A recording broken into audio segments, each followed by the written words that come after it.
Salam alaikum. Bienvenue chers élèves dans une autre séance de sciences de la vie et de la Terre pour les élèves de deuxième année de baccalauréat sciences expérimentales, option sciences de la vie et de la Terre. Et toujours avec l'unité 5, l'immunologie, rappelez-vous qu'on a vu les différents mécanismes permettant de lutter, de défendre contre les agents pathogènes. On a vu qu'il y a l'immunité naturelle, les barrières naturelles, la phagocytose, le système de complément. Ce sont des moyens qui sont dirigés contre tous les agents pathogènes. Ce sont n'importe quel agent pathogène non spécifique. Parfois, cette immunité n'arrive pas à éliminer l'agent pathogène, d'où l'intervention d'immunité plus spécifique. Ici, on a dit qu'il y a l'immunité à médiation immorale et à médiation cellulaire. À médiation immorale par des facteurs circulant dans le sérum, les acteurs sont les anticorps qui se lient à l'agent pathogène pour neutraliser. Ces anticorps sont dérivés du plasmocyte, sécrétés par les plasmocytes, une cellule différenciée à partir de lymphocyte P lorsqu'il est activé, et une immunité à médiation cellulaire dont les acteurs sont les lymphocytes T8 cytotoxiques. On s'interroge, chers élèves, sur la relation entre les cellules, comment ces cellules fonctionnent, quelle coopération existe-t-il entre ces cellules. C'est l'objet de notre cours aujourd'hui. Dans cette science, c'est la coopération entre les cellules immunitaires. Et je vous invite, chers élèves, à observer ces deux photos. La première, c'est une microphotographie de moelle osseuse. Vous observez ici qu'il y a des cellules. Ce sont des cellules blanches qui sont colorées ici avec différentes formes du noyau. Donc, ce sont différentes cellules souches des cellules sanguines. Ici, on observe une cellule avec les globules rouges. On a un globule blanc, c'est le lymphocyte. Il est en relation extraite à partir de la moelle osseuse de l'os, ce qui signifie une origine au niveau de l'os. Et je vous invite, chers élèves, à observer le système immunitaire. Ce sera l'occasion de voir en détail ce système immunitaire. Voyez-vous qu'il y a un ensemble d'organes. Quels sont ces organes? Observez bien. On distingue entre deux types d'organes. Il y a des organes immunitaires périphériques, ce sont des lieux de stockage des cellules de l'immunité. Il y a des lieux de formation des cellules de l'immunité qui sont thymus, au niveau de la poitrine, et on a la moelle osseuse, moelle rouge des os. Comme vous voyez, ce sont ces deux organes, ce sont des organes centraux. Ce sont les lieux où les cellules immunitaires subissent leur maturation, acquièrent leur maturation à ce niveau-là, au niveau de ces organes, donc lieu de formation et aussi de maturation. Et il y a des autres organes qui sont les amygdales végétales et ganglions du cou, les ganglions au niveau de l'aisselle, la rate, ganglions abdominaux au niveau de l'abdomen et des ganglions de l'aine. Tous ces organes, regardons, observons bien qu'ils occupent des positions stratégiques. Ce sont des lieux où il y a un contact avec le milieu extérieur. Donc, s'il y a une invasion, donc ils vont intervenir. Ce sont les lieux où il y a les cellules immunitaires sont stockées. Regardons dans le schéma ci-contre. On a schématisé la moelle osseuse rouge et le thymus. Et on a signalé ici que c'est le lieu de formation des lymphocytes prêtés. Et ici aussi la formation et maturation des lymphocytes B. Notez bien que les lymphocytes B, leur production se fait au niveau de la moelle osseuse et aussi leur maturation. Est-ce que c'est la même chose pour les cellules T? Non. Comme leur nom l'indique, cellules T, lymphocytes T, donc leur maturation s'effectue au niveau dans le thymus, maturation de lymphocytes T. C'est pour cela qu'on les symbolise T au niveau des thymus, alors que pour les lymphocytes B, c'est au niveau de la moelle osseuse. Bone, c'est l'os en anglais. Après leur maturation, ces lymphocytes B vont quoi? Vont migrer, migration des lymphocytes B immunocompétents, c'est-à-dire ils ont déjà acquis leur immunocompétence. Qu'est-ce que ça veut dire immunocompétent? Ça veut dire qu'ils sont capables de distinguer entre le soi et le non-soi. Cette distinction, cette caractéristique, il est acquis au niveau de ces deux organes, les lymphocytes B au niveau de l'os et pour les lymphocytes T au niveau des thymus. Puis ils vont migrer vers le sang et puis transporter vers le sang et puis vont être stockés au niveau de ces organes périphériques. Et donc on revient sur l'origine de ces cellules. Quelles sont les classes des cellules immunitaires? Voyez-vous, chers élèves, ce schéma qui illustre les différents types de cellules. Regardons que toutes les cellules dérivent d'une seule cellule. C'est ce qu'on appelle c'est une cellule souche pluripotente, qui se différencie en plusieurs types de cellules. On distingue deux types de cellules souches myéloïdes et cellules souches lymphoïdes. La cellule souche lymphoïde, responsable de la formation de cellules NK, en anglais natural killer, ce sont les cellules tueuses naturelles. Aussi, les lymphocytes T qui passent par leur maturation en stade pré-T, avant l'acquisition des récepteurs au niveau de la membrane, leur permettant de différencier, de distinguer entre le soi et le non-soi, de reconnaître l'antigène. Aussi, on a les pré-B qui se différencient en lymphocytes B. Ça pour la cellule souche, pour la ligne lymphoïde. Pour la ligne myéloïde, regardons que se différencier cette cellule donne des monocytes. Pourquoi on l'appelle monocyte? Parce qu'il y a un seul noyau ici. On a les basophiles, des eosinophiles, des neutrophiles. Observons bien ici, on trouve qu'il contient des granules. Ce sont des vésicules. Ce sont ces cellules vont jouer le rôle.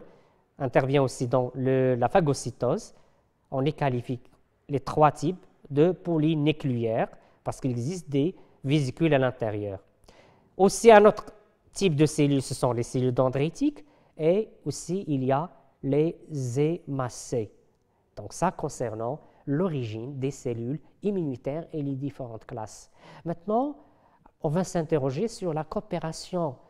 Est-ce qu'il y a une coopération entre les cellules? Est-ce que la réponse immunitaire nécessite une coordination, une coopération entre les cellules immunitaires? C'est ce qu'on va voir dans ce document et dans cette expérience. Regardons, chers élèves, c'est une expérience de Clamont. Dans cette expérience, on a 4 lots.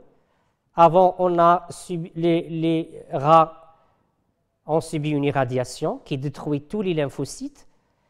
Et on a une expérience, c'est un lot témoin, on n'a pas détruit pour comparer les résultats. Dans le cas aucun traitement, regardons, il y a une agglutination lorsqu'on ajoute du sérum. Quand on mélange le sérum de chaque lot, de chaque rat, avec le globule rouge du mouton, c'est un antigène. Qu'est-ce qu'on observe dans les résultats? Donc, pour le témoin, regardons, il y a une agglutination. Ça veut dire quoi, agglutination?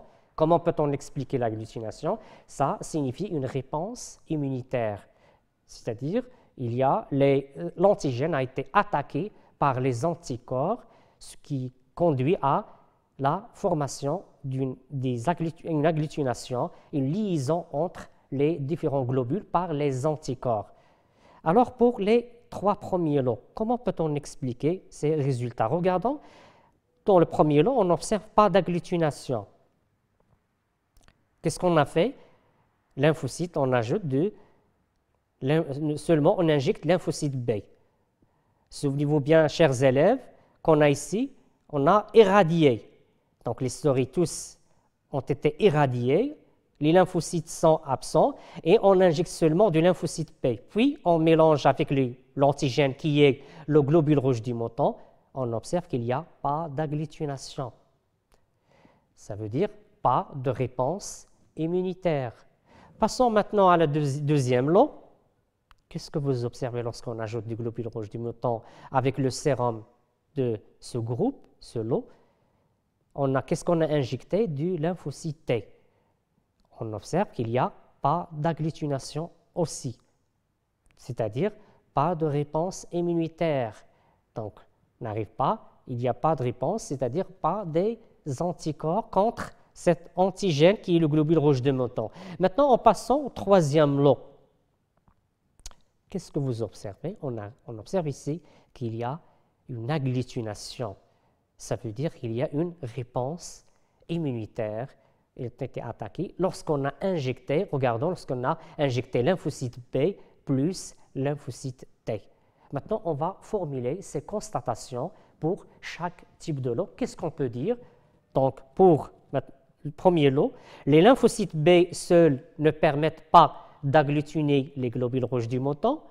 Deuxième lot, les lymphocytes T seuls ne permettent pas d'agglutiner les globules rouges du mouton. Et troisième lot, ensemble, donc les lymphocytes ensemble, les deux types de lymphocytes permettent une réaction qui aboutit à une agglutination des globules rouges du mouton.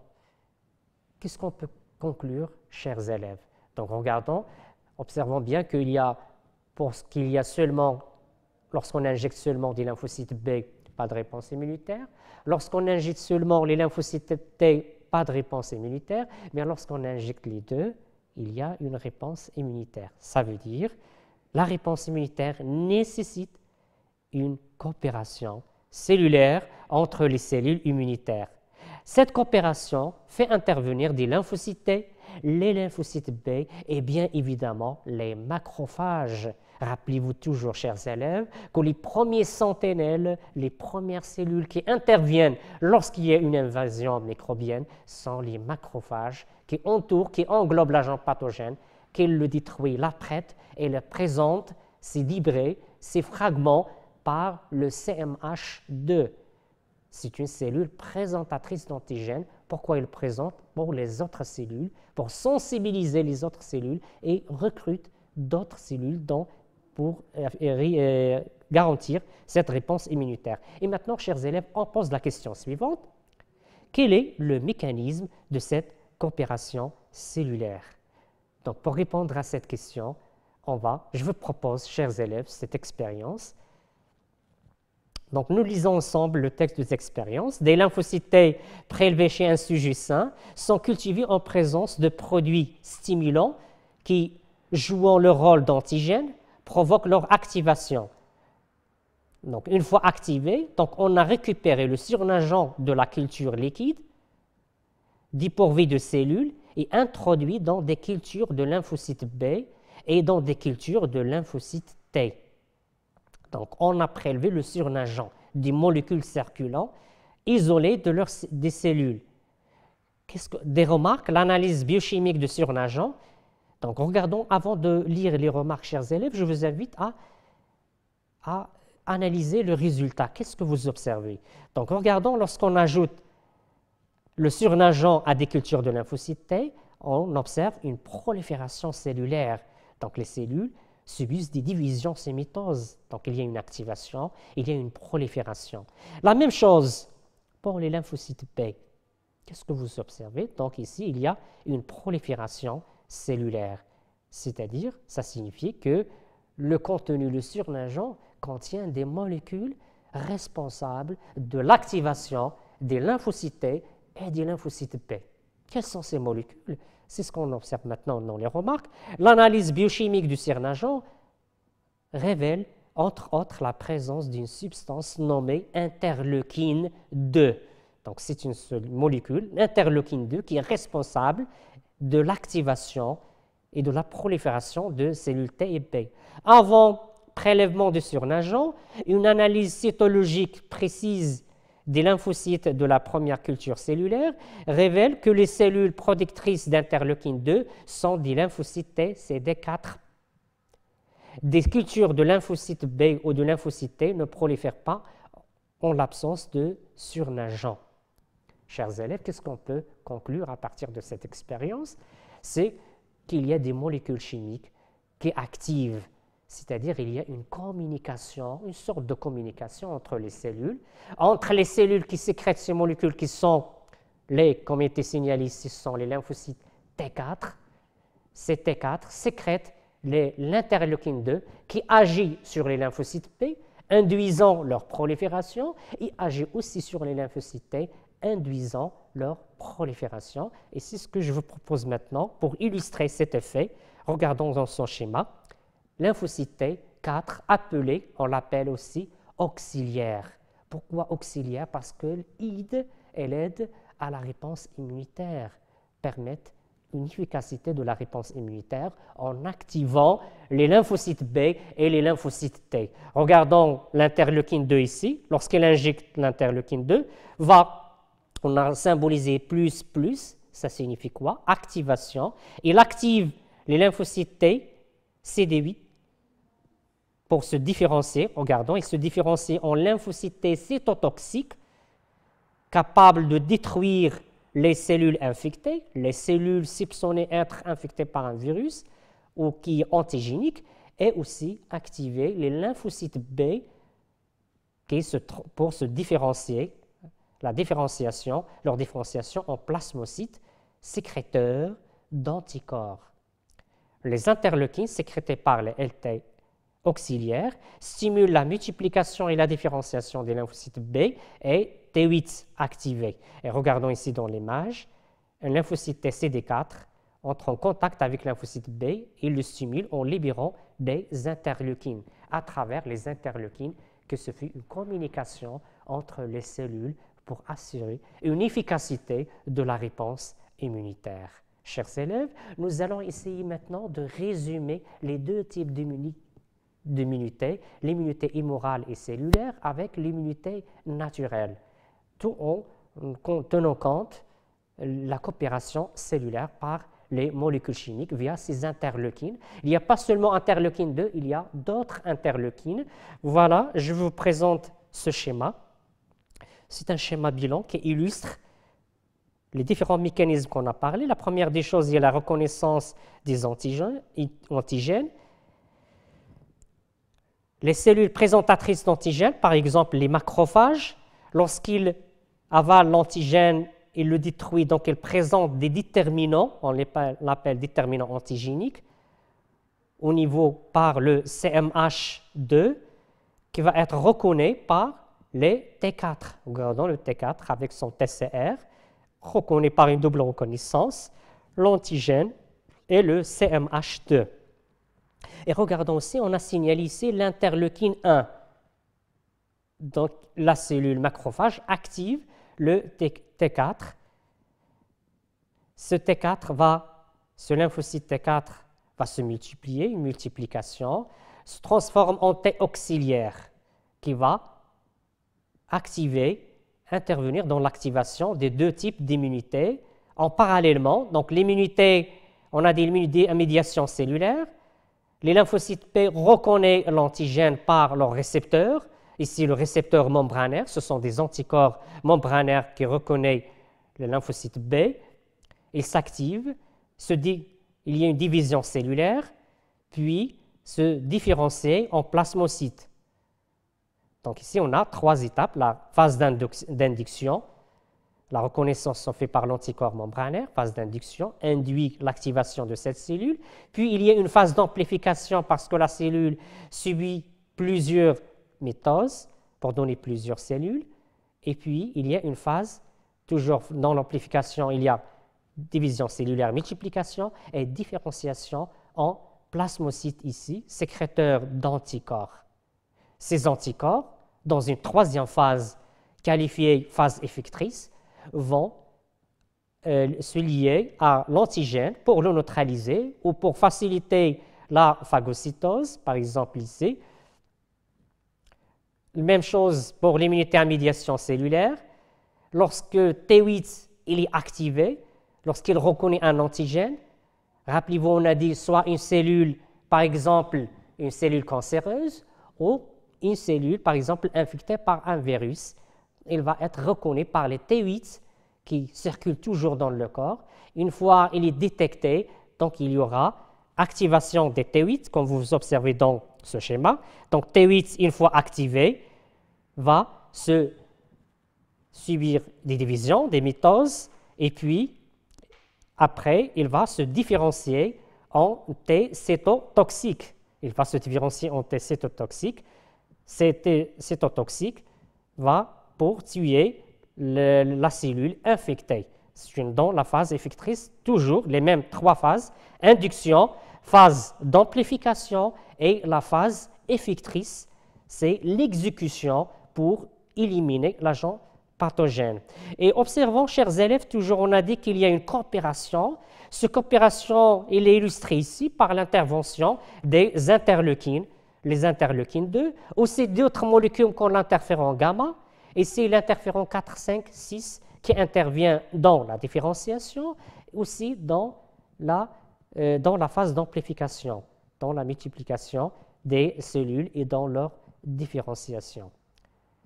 Chers élèves, notre séance arrive à sa fin, donc à la prochaine séance et merci pour votre attention.